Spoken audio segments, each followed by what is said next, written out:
Ni hao, welcome back to my channel. Gimana nih kabarnya semua? Semoga sehat-sehat selalu ya. Karena di video Mimin kali ini, Mimin akan kasih ke kalian drama yang kalian tunggu alurnya.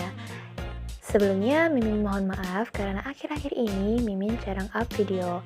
Dan Mimin berterima kasih untuk kalian yang tetap setia menunggu dan udah klik video ini. Yap, di video kali ini adalah alur drama Perfect and Casual part 4-nya. Di part 4 ini adalah alur drama di episode 7 dan 8 yang pastinya seru banget, bikin kalian baper dan senyum-senyum sendiri. Jadi, untuk kalian yang belum nonton part 1, part 2, dan part 3-nya, bisa ditonton dulu ya, supaya kalian tahu jalan ceritanya. Dan link ada di description box.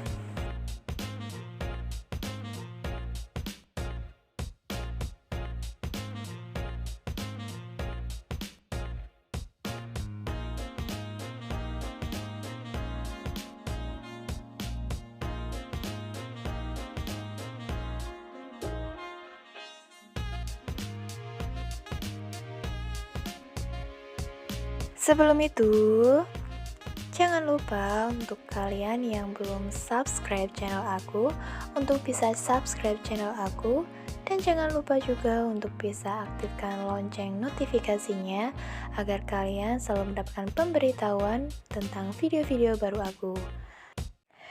Yunsu pulang dengan galau. Dia memberitahu Xinian bahwa kakaknya sudah mengetahui tentang hubungan kontrak mereka dan tidak menyetujui pernikahan kontrak mereka. Dia benar-benar tidak tahu harus bagaimana sekarang. Tapi dia sadar kalau ini adalah pelanggaran kontrak. Yunsu janji akan membayar ganti ruginya. Tapi Xinian tidak akan mempermasalahkan hal itu. Jika memang Yunsu tidak memenuhi kontrak mereka, dia akan memikirkan cara untuk menjelaskannya pada kakek. Dia harus mempertimbangkan kondisi fisik dan mental kakek terlebih dahulu sebelum memberitahukan masalah ini pada beliau. Yunsu meminta waktu untuk memikirkan lagi. Xinian pun setuju. Yunsu bisa memberikan keputusannya sehari sebelum pernikahan agar dia bisa menjelaskan pada kakek. Sekarang, dia bisa pikirkan baik-baik dulu. Yunsu benar-benar bingung sepanjang malam. Dia merasa bersalah pada Xinian yang sudah sangat baik padanya dan banyak membantunya. Sekarang, dia bahkan tidak bisa memenuhi janjinya pada Xinian. Kalau kakek sampai tahu, apa yang akan terjadi pada beliau? Keesokan harinya, akhirnya dia memutuskan untuk mencoba membujuk Yunlan tentang jasa-jasa Xinian yang telah banyak membantunya selama ini. Yunlan ngotot tidak setuju. Balas budi bisa dilakukan dengan banyak cara lainnya, tidak harus dengan cara menikah dengannya. Yunsu meyakinkan bahwa hubungan mereka hanya pernikahan kontrak, bukan nikah sungguhan. Dan lagi, umur kakeknya Xinian mungkin hanya tinggal 1 tahun lagi. Keinginan terbesar beliau adalah melihat Xinian dan dia menikah. Jika dia tidak melakukan keinginan kakek, maka kakek pasti akan sangat sedih. Yunlan tidak mau diskusi lagi. Pokoknya, Yunsu harus pindah ke rumahnya. Sekarang juga, jika Yunsu mau meneruskan pernikahan ini, maka mulai sekarang mereka putus persaudaraan. Mendengar itu, Yunsu pun kembali merasa galau. Malam harinya, Yunsu pulang sambil berusaha mengendap sepelan mungkin. Tapi Xinian tiba-tiba membuka pintu kamarnya. Bahkan sebelum dia sempat berbicara, Yunsu dengan gugup memberitahunya kalau dia belum membuat keputusan. Padahal sebenarnya yang ingin Xinian tanyakan bukan hal itu. Kemudian kakek menelponnya dengan antusias menanyakan pendapatnya tentang setelan baju yang paling bagus untuk dipakai di acara pernikahan mereka nanti. Berusaha menahan emosinya, Yunsu berusaha terdengar ceria saat dia menyarankan agar kakek memakai setelan biru tua karena setelan itu bisa membuat orang terlihat lebih menarik. Kakek langsung menyetujui pendapatnya dengan senang hati. Kemudian Yunlan menelepon saat itu hanya untuk menanyakan apakah Yunsu sudah berkemas. Yunsu panik memohon pada Yunlan untuk memberinya lebih banyak waktu. Dia akan mengurus segalanya besok. Melihat gambar kenangan liburannya bersama Yunlan dan ayahnya dulu, Yunsu jadi semakin frustasi dan langsung meremas gambar itu dan membuangnya ke tong sampah. Keesokan harinya, Xinian heran saat Yunsu masih juga belum keluar dari kamar. Dia mencoba untuk mengetuk pintu kamarnya, tapi tidak ada jawaban dari dalam. Aneh, maka Xinian langsung saja masuk. Tapi ternyata Yunsu tidak ada di kamar. Sepertinya dia terburu-buru meninggalkan rumah tanpa membawa barang-barangnya. Xinian benar-benar khawatir. Yunsu pergi dari rumahnya dengan hanya membawa 5.000 dan tidak bisa dihubungi sama sekali. Yunlan langsung menghubungi Si Yi, tapi ternyata Yunsu juga tidak bersamanya. Malah sudah hari ini mereka belum bertemu. Yunla dan Xinian merasa khawatir dan sempat berdebat, namun akhirnya mereka pun mencoba menggeledah kamar Yunsu, tapi tidak mendapati petunjuk apapun. Saat melihat buku perencanaan pernikahan mereka, Yunlan terus saja menyerocos mengatakan ketidaksetujuannya akan pernikahan mereka. Mengabaikan cerocosannya, Xinian melihat gambar liburan di pantai yang dibuang di tong sampah. Sementara Yunlan langsung ingat dengan gereja di tepi pantai yang ada di gambar buku perencanaan pernikahan itu. Ayah mereka dulu pernah membawa mereka ke tempat ini. Ada gereja di tepi pantainya. Melihat gambar di buku itu dan membandingkannya dengan gambarnya Yunsu, Xinian langsung sadar kedua gambar itu menggambarkan satu tempat yang sama. Mereka pun bergegas ke sana, dan benar saja Yunsu memang berada di sana, sedang melamun menatap laut seorang diri. Tapi sebenarnya dia tidak ada maksud untuk kabur. Dia bermaksud menghubungi mereka tadinya, tapi ternyata HP-nya lobet dan mati. Dia datang kemari hanya untuk berpikir dan menenangkan diri. Lalu Yunlan ngotot menuntutnya untuk pulang bersamanya saja dan tidak usah berpikir lagi. Xinian juga memutuskan untuk membatalkan pernikahan mereka. Yunsu tidak perlu mengkhawatirkan masalah kontraknya. Dia dan Yunlan akan mengurus pembatalannya dan tidak perlu mengkhawatirkan masalah kakek juga. Dia sendiri yang akan menjelaskan pada kakek besok. Mendengar semua ketulusan Xinian, Yunlan akhirnya mengakui kalau Xinian ternyata tidak seburuk yang dia kira. Tapi dia tetap tidak setuju dengan hubungan mereka. Yunsu langsung tertunduk sedih mendengarnya. Yunsu masih merasa berat dan tidak enak hati pada Xinian, tapi Xinian meyakinkan bahwa dia tidak mempermasalahkannya dan akhirnya mereka berpisah. Malam harinya, Xinian mulai mengemasi barang-barangnya Yunsu dengan sedih. Sementara Yunsu menanyai Yunlan tentang apa sebenarnya pernikahan itu. Menurut Yunlan, pernikahan itu adalah saat si pria tidak akan merepotkannya, juga harus membuatnya kagum, setidaknya ada sesuatu yang bisa dia pelajari dari pria itu. Secara finansial, pria itu harus juga mampu memberinya makan. Yunsu menyangkal. Biarpun sekarang dia tidak tahu banyak hal tentang pernikahan, tapi dia merasa pernikahan adalah pertanyaan pilihan ganda dan bukannya pertanyaan benar atau salah. Yunlan jelas tidak senang mendengarnya, tapi baiklah. Yang penting dia sudah mengatakan apa yang seharusnya dia katakan. Jika Yunsu masih bersikeras mau kembali ke Xinian, maka dia tidak berhak untuk memaksanya. Tapi dia menolak pergi ke pernikahan mereka karena baik sebagai kakaknya maupun sebagai pengacaranya, dia tetap tidak setuju dengan perjanjian pernikahan itu. Keesokan harinya, Yunsu bangun pagi-pagi sekali dan dalam hatinya dia benar-benar minta maaf pada Yunlan karena memutuskan untuk memilih jalan ini. Apakah nantinya dia akan menyesalinya atau tidak, tapi dia tetap ingin menjalaninya. Yunsu pun pergi diam-diam. Padahal sebenarnya Yunlan sudah bangun, tapi Yunlan diam saja dan membiarkannya pergi. Saat Xinian tiba di rumah sakit, dia mendapati kakek sedang senang karena sedang nonton dramanya Lu Yu yang bertema tentang pernikahan. Kakek jadi semakin antusias menantikan pernikahan cucunya besok. Pernikahan mereka harus lebih nyata daripada drama TV ini. Xinian jadi galau. Dengan hati-hati dia memberitahu kakek bahwa ada sesuatu yang ingin dia beritahukan pada kakek tentang pernikahan besok. Belum juga dia sempat melanjutkan, tiba-tiba Yunsu muncul saat itu juga dengan wajah ceria dan mengatakan pernikahan besok tidak akan berubah dan akan diadakan sesuai dengan jadwal. Xinian kaget. Kakek lega mendengarnya. Dia hampir ketakutan setengah mati. Dia kira terjadi sesuatu. Sinian diam-diam menundukkan kepalanya mengisyaratkan ucapan terima kasih pada Yunsu. Keesokan harinya mereka berkendara bersama ke tempat pernikahan mereka. Tapi di tengah jalan, Yunsu malah bingung karena jalan ini jelas bukan jalan menuju tempat pernikahan mereka. Yunsu terharu, apalagi tempat pernikahan mereka sekarang adalah gereja di tepi pantai impian Yunsu. Sekian berganti ketika Yunsu yang masih juga belum ganti baju padahal si pengantin pria sudah siap dan tampak begitu tampan saat dia menyuruh Yunsu untuk bersiap sekarang.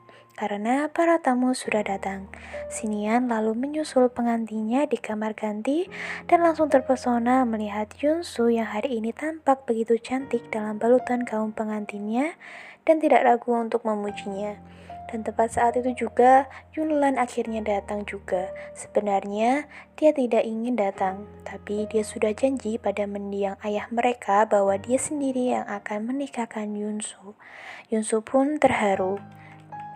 Sinian ingin meninggalkan kakak adik itu berduaan, tapi Yunlan mau membicarakan sesuatu dengannya.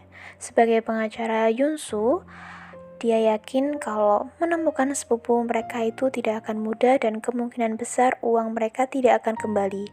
Dan juga dia sudah menghubungi semua rekan pengacaranya, baik di dalam maupun di luar negeri, untuk memeriksa latar belakang Sinian dan hasilnya ternyata tidak buruk. Jadi Yunlan setuju dengan pernikahan mereka ini. Tapi jika dalam setahun ini Sinian berani menyakiti Yunsu, membuatnya sedih dan tidak bahagia, maka Yunlan bersumpah akan membuat Sinian tidak akan pernah bisa menikah lagi seumur hidupnya. Namun, Sinian meyakinkan Yunlan untuk dapat percaya padanya. Yunlan merasa lega. Yunlan pun pergi untuk bergabung bersama tamu lainnya. Tapi Luyu juga ada di sana dan langsung senang bertemu dengan Yunlan lagi. Bahkan saat Ziye penasaran dengan hubungan mereka, Luyu mengklaim bahwa mereka adalah teman lama saat di luar negeri. Yunlan berbisik memperingatkan agar tidak ada seorang pun yang tahu bahwa mereka pernah melakukan penyimpangan. Tapi Luyu santai-santai saja dengan fakta itu. Kesal, Yunlan pun berusaha mengusirnya, tapi Luyu malah geser semakin mendekat. Acara akhirnya dimulai. Kedua pengantin berjalan beriringan menuju altar. Tidak terlalu cepat ataupun lambat, seperti yang sudah pernah mereka praktekkan malam itu. Saat Sinian sudah mau mempraktekkan latihan mereka waktu itu, tapi Yunsu mendadak agresif mencium Sinian beneran. Dan Sinian dan para penonton sampai kaget. Tapi kakek senang banget dan langsung semangat tepuk tangan duluan. Yunsu baru sadar saat mendengar tepuk tangan semua orang dan buru-buru melepaskan diri dengan canggung.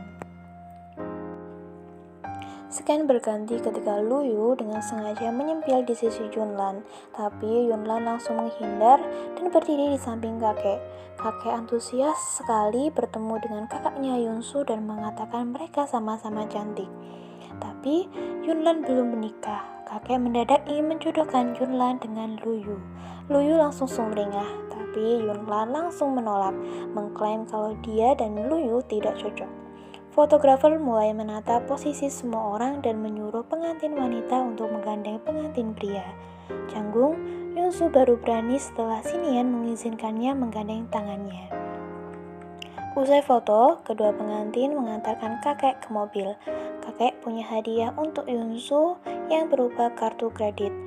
Yunsu jelas tidak nyaman dan berusaha menolaknya, tapi kakek memaksa dan Sinian pun tidak keberatan. Yunsu akhirnya menerima hadiah itu dan berterima kasih. Tapi setelah kakek sudah pergi cukup jauh, Yunsu mengembalikan kartu kredit itu ke Sinian. Sekian berganti setibanya mereka kembali di rumah pada malam harinya. Mereka cuma duduk agak berjauhan di sofa dengan canggung. Sama-sama tidak tahu harus bagaimana untuk menghadapi malam pengantin mereka ini. Tiba-tiba Sinian mengatakan mau mandi dulu. Yunsu menyetujuinya dengan canggung. Berusaha mengalihkan pikirannya, Yunsu memutuskan untuk nonton TV. Tapi malah mendapati acara di TV menampilkan berbagai acara yang membuat mereka semakin canggung.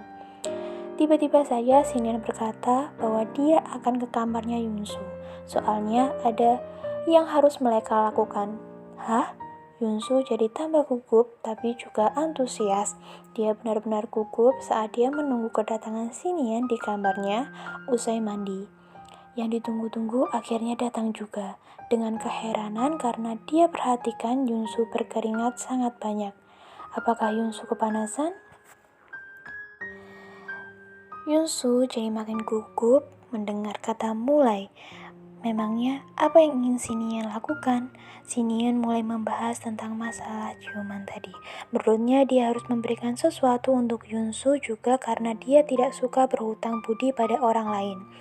Yunsu jadi tambah panas dingin. Sinian meyakinkannya untuk rileks dulu. Dalam masalah ini, Yunsu pasti akan bisa melakukannya dengan lebih baik setelah beberapa lama. Sinian tiba-tiba mendekat.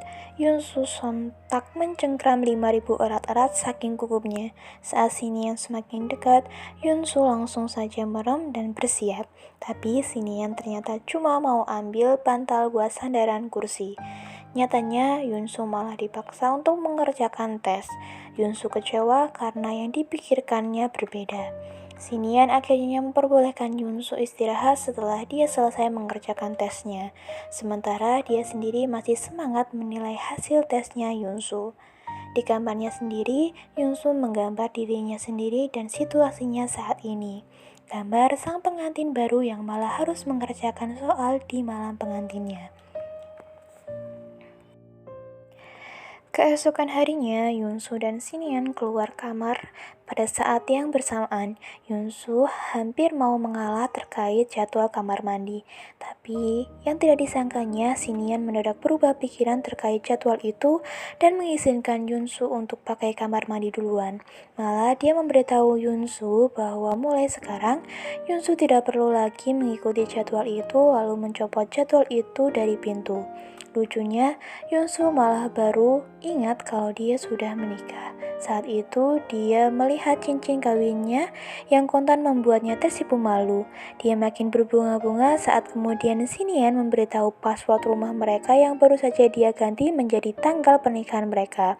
Soalnya, berdasarkan kemampuan otaknya, Yunsu, password yang sekarang pasti lebih mudah Yunsu ingat daripada yang sebenarnya. Sekian berganti ketika Yunsu hampir saja senang mengira Sinian mengajaknya ke mall untuk dibeliin baju baru. Tapi ternyata Sinian malah mengajaknya ke toko buku agar Yunsu pintar. Bagaimanapun sekarang Yunsu adalah istrinya.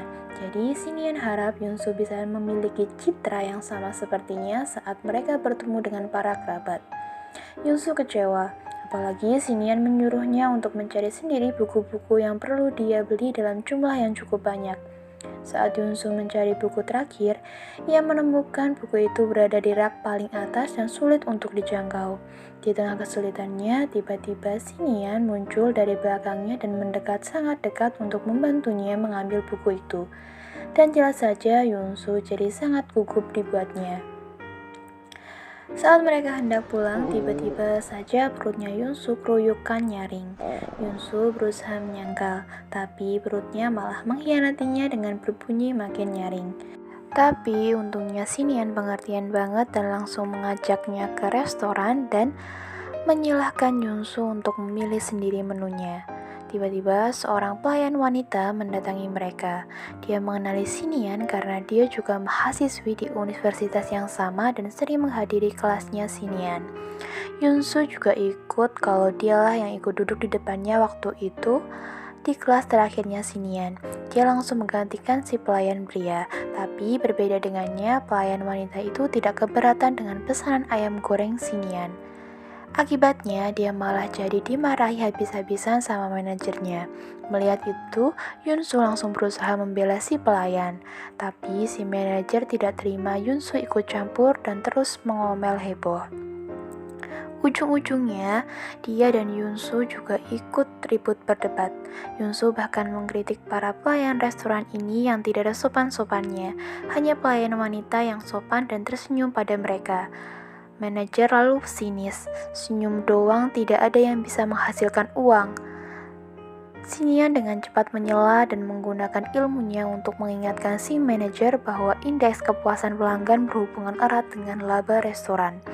Si manajer hampir mau mendebatnya, tapi Xinian tiba-tiba mengalihkan perhatiannya pada pria yang duduk dekat jendela yang tampak sedang serius menulis sambil sesekali melirik mereka. Padahal saat mereka keluar dari restoran, Xinian baru mengaku bahwa sebenarnya dia tidak tahu apakah pria itu adalah pengawas restoran atau bukan. Setibanya di depan rumah, kantong kertasnya mendadak jebol sehingga buku-buku itu menjadi berhamburan. Xinian pun membantunya memungutinya. Yunsu meyakinkan Xinian kalau dia pasti akan membaca semua buku ini. Dia janji tidak akan mengecewakan Xinian dan lulus dengan baik. Tapi, Yunsu penasaran apakah Xinian juga mengira kalau dia adalah orang yang tidak berguna.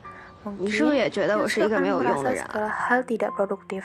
Tapi jangan khawatir, Xinian janji selama 1 tahun ke depan dia akan berusaha membantu Yunsu. Dia yakin saat kontrak mereka berakhir nanti, Yunsu akan menemukan arah hidupnya sendiri. Yunsu terharu mendengarnya. Yunsu jadi semakin yakin kalau Xinian itu sebenarnya orang yang baik. Dia orang yang hati-hati, bijaksana dan berterus terang. Dia orang yang IQ dan EQ-nya sama-sama tinggi. Dia juga orang yang sangat bertanggung jawab. Sekian beralih di rumah. Yunsu mengambil jemurannya Xinian dengan senyum lebar. Lalu tiba-tiba saja dia mencium keharuman baju suami tercintanya itu. Tepat saat Xinian datang dan jelas heran melihat Yunsu mengusap wajahnya dengan bajunya dan langsung menegurnya. Yunsu jadi kaget dan refleks melempar baju-baju itu sambil gugup beralasan bahwa dia hanya sedang mengecek baju-baju ini kurang bersih, bayar dia cuci lagi. Tapi Xinian dengan cepat menghentikannya, soalnya ada yang mau dia bicarakan dengan Yunsu. Tak lama kemudian, Xinian kembali setelah habis mandi dan rambut masih setengah basah yang kontan membuat Yunsu jadi terpesona hingga melamun. Sampai saat Xinian menegurnya dan menyuruhnya pindah duduk di kursi. Hal yang ingin Xinian bahas ternyata adalah uang hadiah dari kakek kemarin. Dia gunakan untuk investasi atas nama Yunsu. Bunga dari investasi itu nantinya untuk membiayai biaya hidup bulanan Yunsu. Dan sekarang Yunsu cuma perlu tanda tangan saja. Tapi Yunsu bahkan tidak mendengarnya, malah terus melamun menatap wajah tampan Xinian. Tiba-tiba Xinian berpaling padanya, lalu tiba-tiba dia mendekatkan wajah mereka dan mencium Yunsu.